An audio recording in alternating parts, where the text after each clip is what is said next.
Hello student, आज हम auditing में अपना एक टॉपिक टैक्स ऑडिट पढ़ेंगे। ठीक है, तो टैक्स ऑडिट क्या है? ये जो टर्म होती है टैक्स ऑडिट, वो रेफर्स टू किससे रिलेटेड है, कि कैसे उसका आशय है कि audit of income and expenses. Audit क्या? इनकम और एक्सपेंसेस का, और स्पेसिफिक क्लेम्स और डिडक्शंस, क्लेम्स ऑफ डिडक्शन जो छूट हैं, और exemptions for the purpose of, किस पर उद्देश्य के लिए, असेसमेंट ऑफ इनकम टैक्स। ठीक है, तो इनकम टैक्स जो एक्ट है उसमें आपके कंटेंट्स होते हैं बहुत सारे various provisions regarding tax audit के लिए। तो टैक्स ऑडिट क्या है? एक स्पेसिफिक नीड है, एक स्पेसिफिक ज़रूरत है अंडर किसके? इनकम टैक्स एक्ट के। तो टैक्स ऑडिट क्या रिक्वायर्ड है in addition to financial audit which does not fulfil the specific need of the tax authority. ठीक है, तो ऑडिटेड फाइनेंशियल स्टेटमेंट क्या है? एक जनरल पर्पस है। फाइनेंशियल स्टेटमेंट यूज्ड होता है ओनर्स के द्वारा, शेयर होल्डर्स के द्वारा, और अदर इंटरेस्टेड पार्टीज जो अंडरस्टैंड करना चाहते हैं ट्रू रिजल्ट ऑपरेशंस का, किसके लिए? किसके regarding? State of affairs of the enterprise. ठीक है, but from these detailed information necessary for a specific purpose are not available. तो accounting profit reported by the financial auditor as true and fair is not taxable amount of profit. ठीक है, तो जितने भी all revenues हैं financial auditor के, वो as fair हैं, और fair is not the taxable amount of profit. तो all revenue expenses charge in the profit and loss account. ठीक है, तो ये क्या है? टैक्स ऑडिट क्या है? टैक्स ऑडिट किसके द्वारा होता है? आपके एक ऑडिटर के द्वारा। किसके बिहाफ पे? गवर्नमेंट के बिहाफ पे, to make sure that every provisions of income tax has been compiled by the assessee. Assessee कौन होता है? आपका करदाता, और नॉट। तो टैक्स ऑडिट क्या है? Tax audit is done by an auditor. किसके द्वारा होता है? एक ऑडिटर के। किसके बिहाफ पर? गवर्नमेंट के। To make sure that every provisions of income tax has been compiled by the assessee और नॉट। तो practically it is not possible for the income tax department to verify each and every detail of the SSE। मतलब practically देखा जाए तो ये possible नहीं है income tax department के द्वारा कि वो ईच और एवरी डिटेल एसएससी की वेरीफाई कर सके। तो उस कंडीशन में क्या करता है?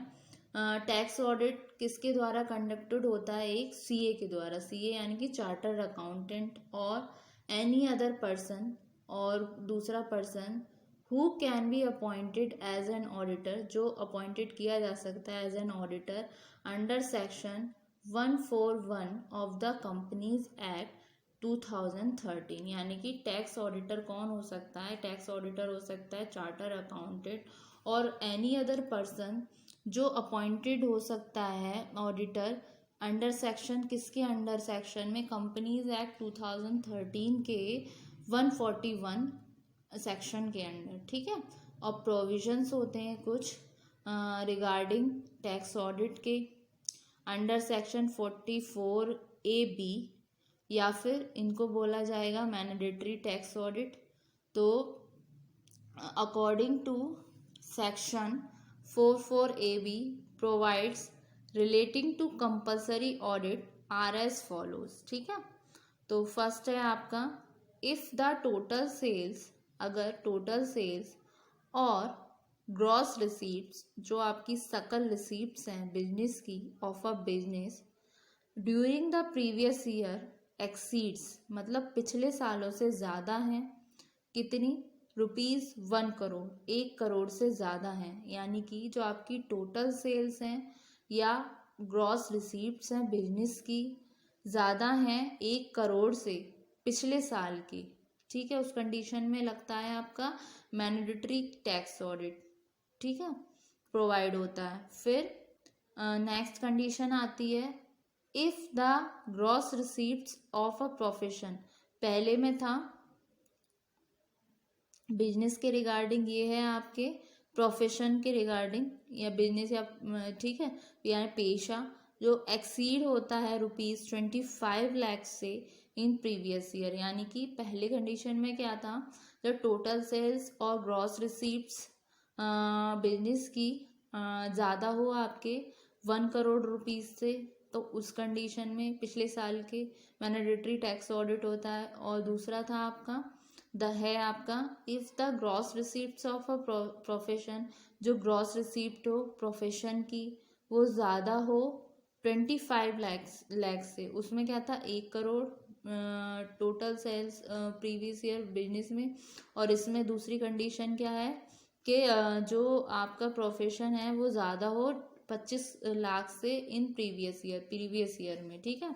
फिर नेक्स्ट आता है इफ़ द बिजनेस और प्रोफेशन ऑफ अ पर्सन, अगर यदि बिजनेस और प्रोफेशन पर्सन का इस कवर्ड अंडर सेक्शन, कवर्ड हो अंडर सेक्शन कौन कौन से, ध्यान से सुनिएगा, 44AD और 44AE और 44B और 44BB, फिर 44BBA एंड 44BBB, यानी कि 44BBB, ठीक है।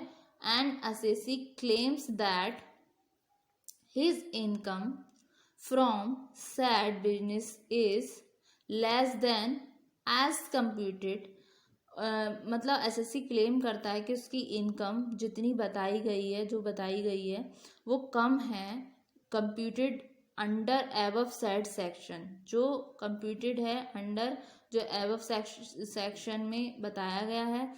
तो इस कंडीशन में, ठीक है, in all the above cases audit of accounts is compulsory. अगर इनमें से कोई भी केसेस हो इन 3 केसेस में, तो इस कंडीशन में क्या होगा, अगर ये कोई भी दशा पाई गई तो ऑडिट ऑफ अकाउंट्स क्या हो जाता है आपका, कंपल्सरी हो जाता है, ठीक है। तो होप सो स्टूडेंट आपको ऑडिट टैक्स ऑडिट समझ आया होगा। और सेक्शंस आप इसके ध्यान से देख लीजिएगा, क्योंकि अगर आप सेक्शन में कुछ गड़बड़ करेंगे तो वो सही नहीं है। तो उसके लिए आपको इन सेक्शंस को ध्यान रखना पड़ेगा। ये मैंडेटरी टैक्स ऑडिट है आपके अकॉर्डिंग टू सेक्शन 44AB का। फिर थर्ड वाले केस में जितने भी सेक्शन मेंशन है 44AD, 44AE, 44B, 44BB, 44BBA और 44BBB, तो इन सारे सेक्शंस को ध्यान रखना। और होप सो स्टूडेंट आपको ये टॉपिक समझ आया होगा। नेक्स्ट वाले वीडियो में हम इसी टॉपिक को कंटिन्यू करेंगे। Thank you very much.